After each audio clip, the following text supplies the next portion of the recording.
Hello YouTube, it is me, Raina, and I am back. So here are my personal thoughts and my opinions on the Flash trailer. All in all, the storyline, I guess, looks good. The special effects looks kind of good. It's really iffy in a lot of places. People drag Marvel for everything, so y'all better keep it, the same. Don't be hypocritical of one just because you like the other. Supergirl looks good. I hope she stays on. Of course, we got two Batman. We got Ben Affleck and Michael Keaton. The nostalgia for that. The storyline is Flashpoint. He goes back in time to try to save his mother, so she won't die, and then his father won't be in prison. The whole emotional journey, and to me, it's just lather, rinse, and repeat. And I would be more excited if Ezra Miller was not the Flash. And of course, there was no way of stopping it because by the time Ezra was doing what they were doing, they were the movie I think was already over, and they were going to do reshoots. Now, if you don't know what I'm talking about, I have made a previous video about Ezra Miller.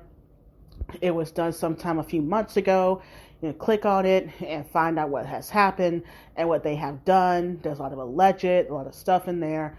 And I just can't get past that. It's like, usually I'm able to look past people when they've done certain things or said certain things, but with them in particularly, considering it was happened so recently, and they kept doing it over and over and over again last summer, I just can't get it out of my mind. And a lot of allegations have come up against Ezra Miller when it comes to grooming, kidnapping people, stealing people's personal identity, them physically assaulting people in Hawaii. And of course, we also saw that video of them during quarantine of chokeslamming that girl. I think it was in like Iceland or somewhere. It's been a lot. And yes, right now, I guess they're in some sort of rehab or, hospital or whatever. They're getting quote unquote treatment and whatnot. And honestly, the only reason why people are hyped for this movie, it's not even for the Flash story. This movie in particular has been in developmental hell since the Flash TV show started way back in 2014. For those of you who do not know, Ezra Miller was cast as the Flash after the TV pilot of the Flash came out, like literally the day after. And ever since then, so many people, writers, directors, it's like a revolving door going in and out of just people, just nothing going forward. They had Rick from Ariwa, who did Dope with Kirstie Clemens, who is now doing The Mandalorian. He's a great director. He was on there for a good amount of time back in like 2015, 2016. He left. He didn't get fired. He quit over quote unquote creative differences. I mean, it's just been a very big horror show on this Flash movie. And they were going back and forth, either doing Flashpoint or just a regular Flash story or whatever they're going to do. I mean, even in this time, you got the Flash TV show doing almost every single iconic Flash storyline. Of course, a lot of it's going to be truncated for TV. And we're getting it there. We already got Barry Allen's story on TV. Yes, it's made on the CW. Yes, the special effects are not going to be up to par. It's television. It's network television, of course. And there's a lot to criticize there. But we got the core of the story there. And Greg Gustin is a great actor. Say what you will about the writing and the special effects when it comes to network television and the CW.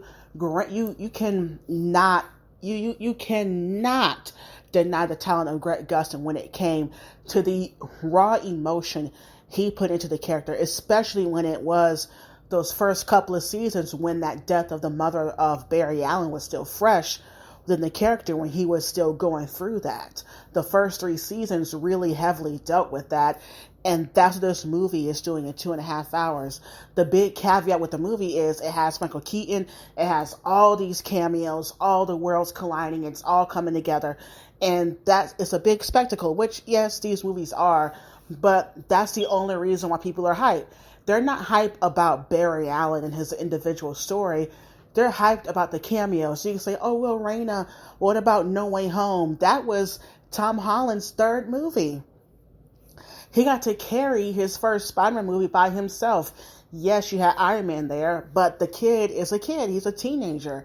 You know, you had all these characters helm their first movie by themselves, and to where when we get to the end of the series, that's where you can have all the, cameos and surprises and whatever.